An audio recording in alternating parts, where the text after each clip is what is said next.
On today's show, Dee dreams that nobody has taken care of the boy. I know what the man is, but what's the boy?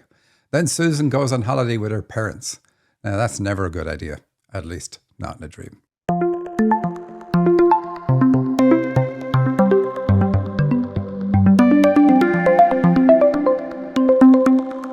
Welcome to the Dream Interpretation Podcast with Michael and Sandy.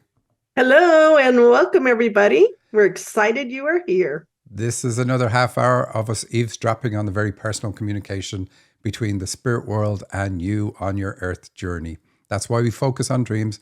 If you want to know what you're meant to be doing at this moment in life right now, then look no further than your dreams. Because through analyzing your dreams, I reveal your potential and the obstacles you need to overcome. I am very specific. I tell you what your superpowers are or what they would be, what would make you magnificent, and the bumps in life that are holding you back. These bumps are not in the way. They are the way. They're always the way. Through working on these issues, you grow. These issues are meant to be the catalyst for your growth. Most of us go through life going, what can I do to just get rid of these issues? That's not it. We're meant to work on ourselves so that the issues are no longer an issue. To get your dream analyzed on our show, go to dream-analysis.com/podcast, fill in the form that's there and submit your dream to the show or email it to radioshow@dream-analysis.com. That's it. That's all you have to do. And I have conversations with many people who send dreams into the show. Not all make it onto the show, but it's a big bonus for you sending your dream in. You'll either get to talk to me about your dream beforehand or afterwards. There you go. Sandy, anything to add? Well, I'm so excited, Michael. We just started our winter program. So we started our mentorship last Sunday, as well as the DTG, which is our healing course. So both of those have just started. And if you're a last minute type person and you want to get in, you still have one more week.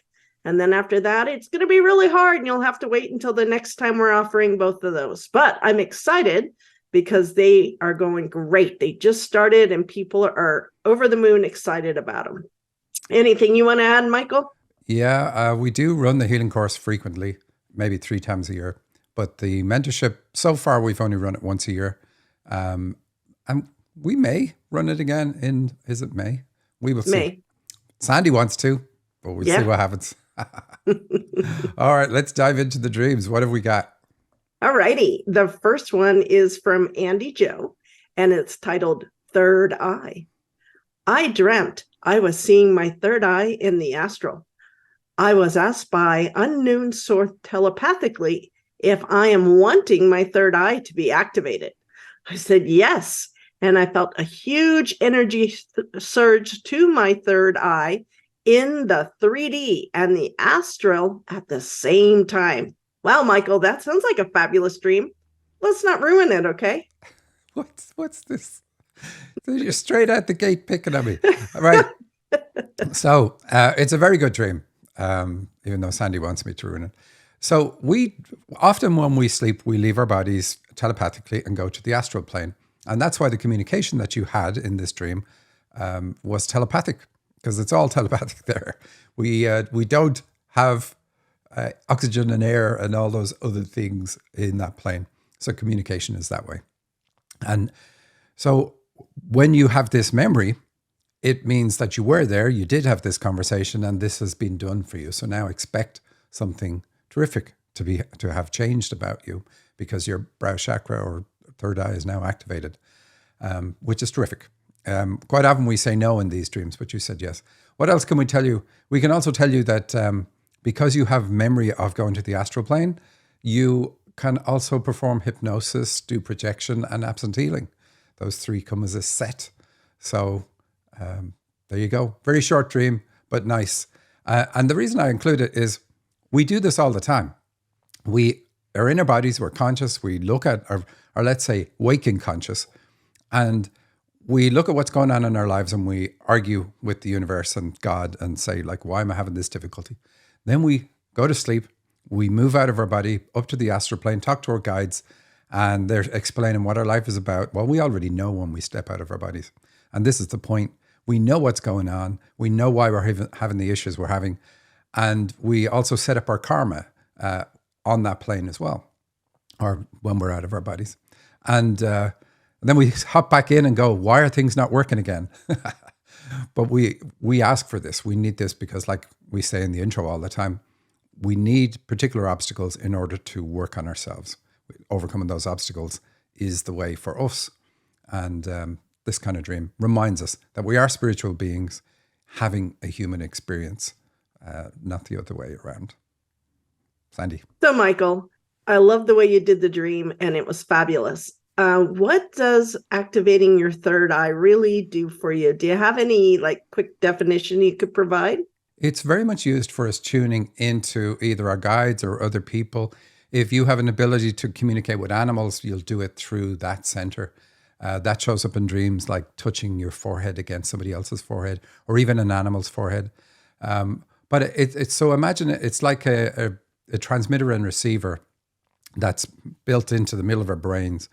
We can channel through almost any chakra. Well, not almost. We can actually channel through any chakra.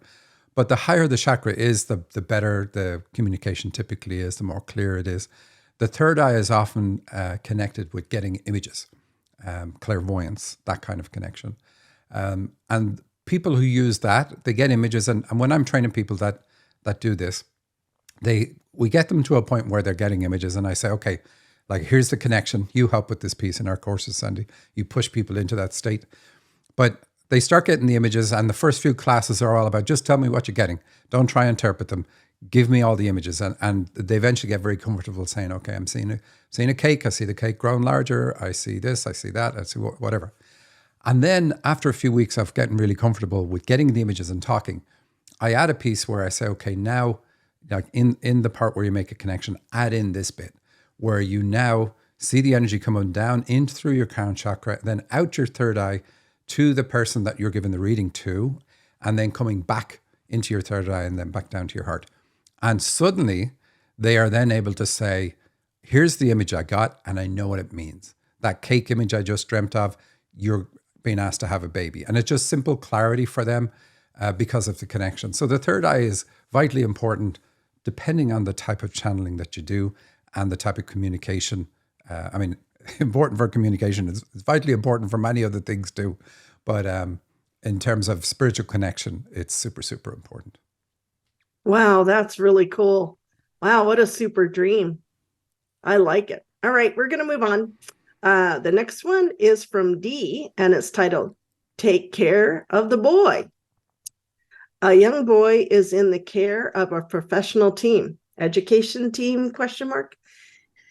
He keeps trying to escape this team who's watching over him. He is playful, not like he's being held hostage or anything. We just need to take care of him. He is very clever and mischievous. People on the team kept somehow letting him out of their sight, leaving doors open. I told them they had to be more careful. He needed to be taken care of. People in the world were very interested in this guy. Didn't they see that they had to keep him safe?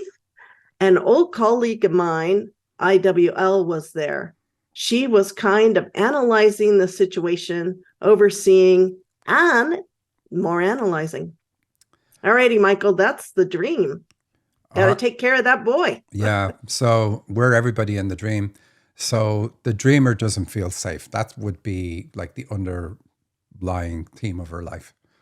If you look at the theme in the dream, all the adults are a failure. They're not properly taking care of the boy. They're not doing enough. And now what you have to do is turn that around and see that this is about you and your childhood. You weren't safe, and the adults around you didn't keep you safe. They failed in their role. And because of that failure now, you have like a superpower to spot when children aren't safe or don't feel safe. Other adults may not even be aware of it, like the adults in this dream, but you are aware of it. But it's because it was your issue. So you're particularly good with kids. You're particularly good with helping them be safe, feel safe, and so on. But if there's any safety issue at all, whether it's you or whether it's with children or anybody else around you, it's going to trigger you. And then that in turn is going to cause you to hold yourself back. And that's really the point. What causes me to hold myself back? It's me not feeling safe. Or if I see anyone else around and that whole trigger point shows up, some kid isn't safe or an adult isn't safe, then I hold myself back. That's it. You got to work on that. The dreamer, your guides want you to do a healing that is an experiential healing, not an intellectual healing. So they want to fix the issue and they want to fix it from a time before you were, let's say, super articulate.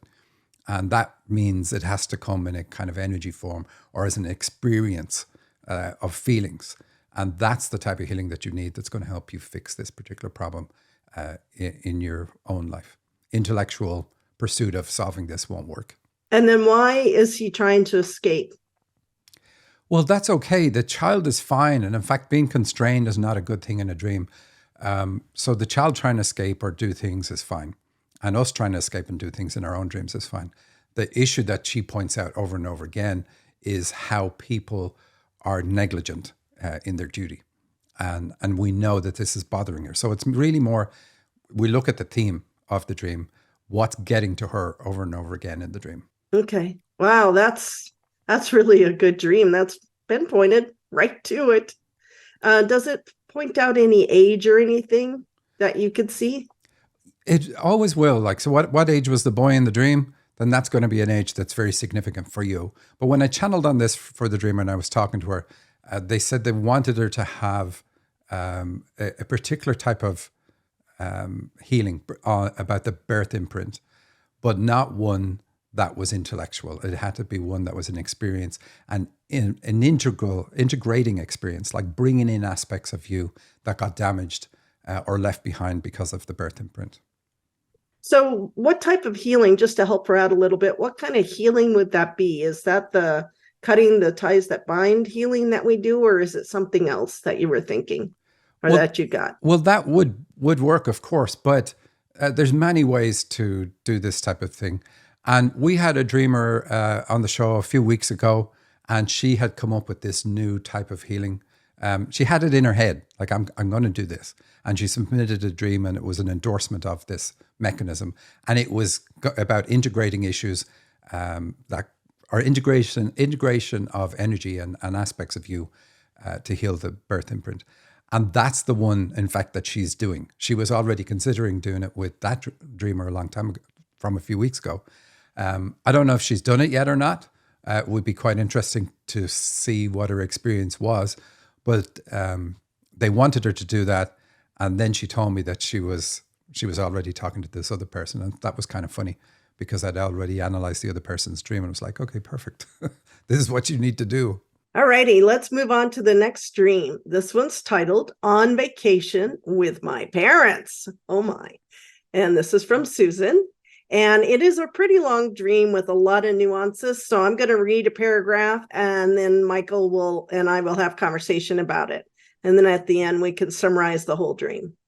But here we go. I was on holiday with my parents in Eastern Europe. My parents got divorced 20 years ago. I was the age I am now. We were staying in a house with other people, and they didn't want us there. In our bedroom, which had very low ceilings with wooden beams and which was very dark, there were big spiders everywhere. Oh my, on the ceiling and many in the beds. Oh, I told my parents that I wanted to leave. They didn't listen at first. I had to really persuade them. They decided that we would drive to Munich. I looked at the Google Maps to find out how long it would take, but I couldn't find out. My parents didn't answer me either when I asked them. All righty, Michael, on to you. So on holiday with your parents, first of all, that's not very good. It's fine in reality. It was never good in a dream. At least I've never seen it any good in a dream. She says, we're staying in a house with other people and they didn't want us there. Well, that's not the other people, it's the parents. So in other words, in childhood, I felt like my parents didn't want me around. How horrible would that be? Because you've no choice but to be with those people, the people that don't want you around. Like a child has no other choice.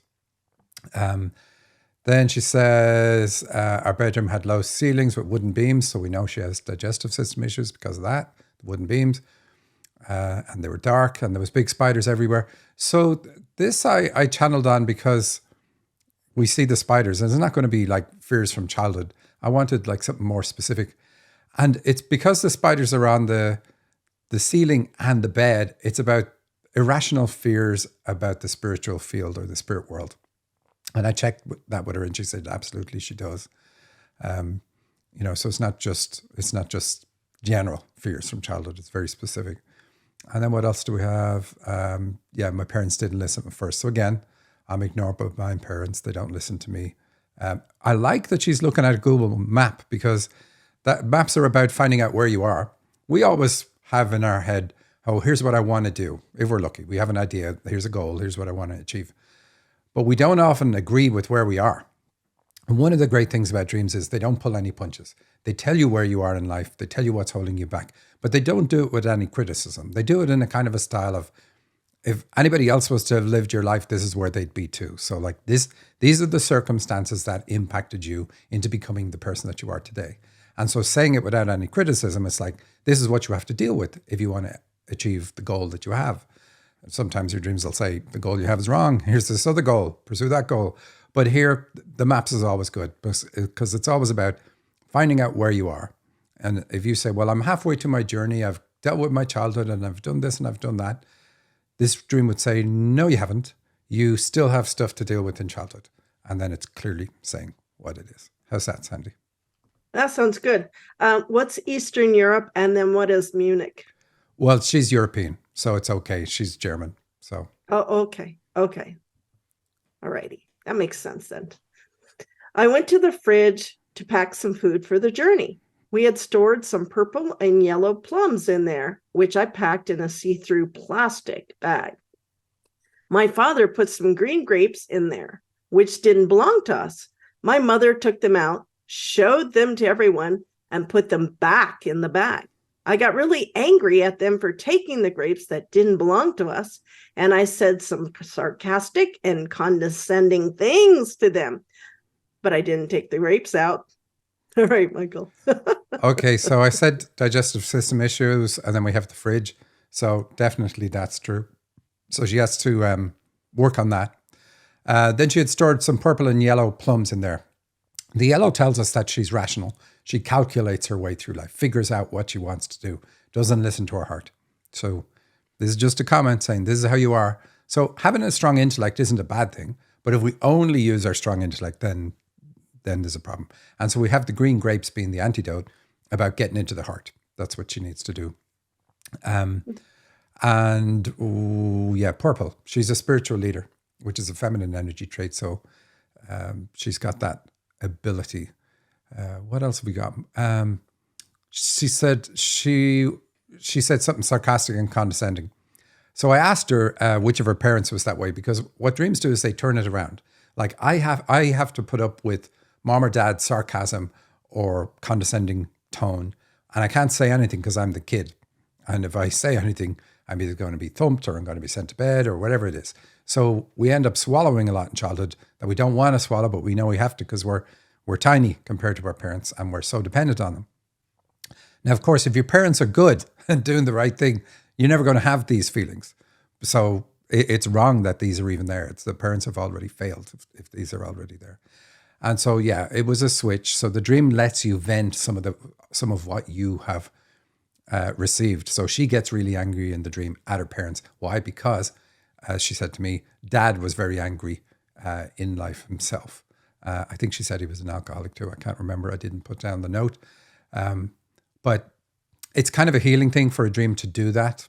All righty. I think you covered that well. Oh, the plastic bag. So we have what's in there, the food item. So we know that she has an issue with digestive system and elimination system. Next section. Then we were alone in the house. Some time had passed. The inside of the house was overgrown with plants. Thick ivy vines were on every surface and piece of furniture. I thought that the plants must have eaten the people who lived in the house with us before. At that point, my parents weren't in the house anymore. Instead, it was the actor Benedict Cumberbatch and a blonde actress. All righty, Michael. Now it's getting fun. Yeah. So we saw that she has irrational fears about the spirit world earlier, and now we see the gift of channeling. So she's a channel, and that we see that through the actors. And she doesn't know who the blonde actress is. She just has a blonde actress. So this tells us when we see a guide show up in a dream, and a guide is somebody who has a title. So the actress is a guide. When they're blonde, and they often are in dreams, but when they're blonde, it asks you to get in touch with that energy. So to get intimately in touch, or set the idea of getting in touch with feminine energy as a goal. Get to its purest form, its balanced form, which is what the blonde is really about. So she has that skill. We also see her saying then we were alone in the house and some time had passed. When you see this being alone, it's kind of a hint that the dreamer is a counselor. Like they had such a poor bond with mom that they didn't really connect with the earth plane. And even when they're with other people, they feel alone. So they basically go through life alone. And it's horrible. It's really horrible for them. So we will look for other symbols of that in this dream or other dreams. The thick ivy vines that were on every surface and all over the furniture. Furniture is about carrying the influences of the parents. And the ivy vines growing just backs up the fact that we know she has digestive system issues. Wow. What about eating the people? Yeah, so we know it's a reference to eating, so we know it's digestive system because of that. That it's as simple as that. But yeah, I didn't ask her specifically about that. It's just kind of funny. It's funny, but what's very interesting is there's been so many symbols so far, and we haven't even finished the dream, that point out the digestive system and the influences from her childhood that is impacting it. I think that's awesome. Alrighty, I'm going to read on because it gets even better. I went into a huge white motor home with my parents, and I were planning to go to Munich. My mother was sitting in the driver's seat. There was no passenger seat. My father was sitting in a separate space behind the driver's seat. There were several open seats, but I wasn't allowed there. All right, Michael. Well, that's interesting. I think it's worth finishing it off because I'll be able to tie them all together, and there's only a little bit left to go. Okay. I was supposed to sit in the back alone. It was a separate space as well, with walls dividing me from the rest of the motorhome. I made the space comfortable with pillows and blankets. Under my space, there was a bathroom. The room was rounded, and the walls were lined with countless shoes on shelves. It was untidied and cluttered. I used the toilet, but afterwards, I wasn't sure if I had used the toilet or the garage can standing next to it. Oh my goodness, Michael. There you go. Garbage, have fun with those. Garbage can standing next to it. So, yeah, but both symbolize the elimination system anyway, so it's fine. And actually, so here's what happens. Dreams show you all the things that are going on, and then they often will introduce a bathroom or need to go to the bathroom, which is basically saying you need to eliminate all this. I can't say the word on the radio, but you will need to eliminate all this stuff that we just covered. You now need to eliminate that. And so the fact that she does use the bathroom or the garbage can, it won't matter, is positive. But let's look at some of the stuff.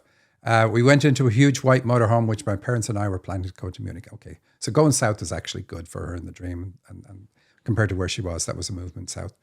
The motorhome it's actually a good symbol, but let's skip over for the moment. Mom was sitting in the driver's seat and there was no passenger seat. So this is like mom rules the roost. Nobody's even going to sit beside me. They're not even going to be able to ask me, why are we going this direction? It's like, nope, only me. And I control. So basically, when it comes to the dreamer, mom is still controlling the direction she's going in life. And then dad's sitting in a separated space behind the driver's seat. So mom and dad are separated. But even he was second fiddle to mom. She says there were several open seats, but I wasn't allowed there. So again, this was a household where she wasn't allowed to do things. She needed permission to do things like, this isn't for you. We can do this, but you can't do it. Not a nice thing at all for any child in any environment. Children want to feel like this is all mine. It's all ours, in fact, is what children want to feel. But she was never made feel that way. So big issues with the parents, major issues with mom. And then she says, I was supposed to sit in the back alone. So I said, let's look for further references to being on her own. So she definitely has a counseling skill. I channeled on it anyway. But we see that I'm going through life alone. And it started with my parents. I was made be alone. I was on my own. And what makes a person a good counselor is the fact that they learn to look at life from the outside looking in. So they don't feel like they're part of things. And mom and dad are the reason she doesn't feel like she's part of things, because they didn't include her. Then what else have we got? She makes her space comfortable with pillows and blankets. Well, that means she protects herself in life, because both the pillows and the blankets are going to be a symbol for protecting herself. And I think that's it. And I think we are pretty much out of time, Sandy. Any comments? Wow. It's really a good dream in that it really points out some of the issues that she can work on. But it's also a very sad dream to realize what her childhood must have been like. Is there any the shoes? comment? Yeah. Yeah. I forgot about the shoes. So I asked her, like, have you tried lots of different ways of going forward in life? Because there's all these countless shoes on shelves. And she said, yes. She laughed at it. She says, absolutely. I've tried so many things, but she's given up on them. So she shelved them. And that's what it is. So the white motorhome. So it's white. I just wanted that's to talk controlling. about. It's about being controlling. Mom is controlling. We already know that. We can see that in all the other symbols. We have our free dream clinic tomorrow. If you're interested in that, go to freedreamclinic.com and you'll find the links there to join us. And that's at 9 a.m., first Tuesday of every month. And what else have we got? If you're interested in other courses that Sandy talked about earlier, go to dream-analysis.com/courses, and you can find the courses that we have running now that have only just started. Nobody's really started doing the healing part of the healing course yet. So you have plenty of time to join that. People often join it week 1 or 2. Obviously, we want you to join it week 1. Our mission, of course, is to spread the word about dreams and how to interpret them properly, and how they help you align with your purpose and why you came here, how they help you with your issues, showing you what they are so that you know what you need to heal, and showing you what your gifts are so you know what you're meant to use, the best parts of you, in order to help other people. Alrighty. Fabulous week. Thank you. Have a good week, everybody. Take care. Bye.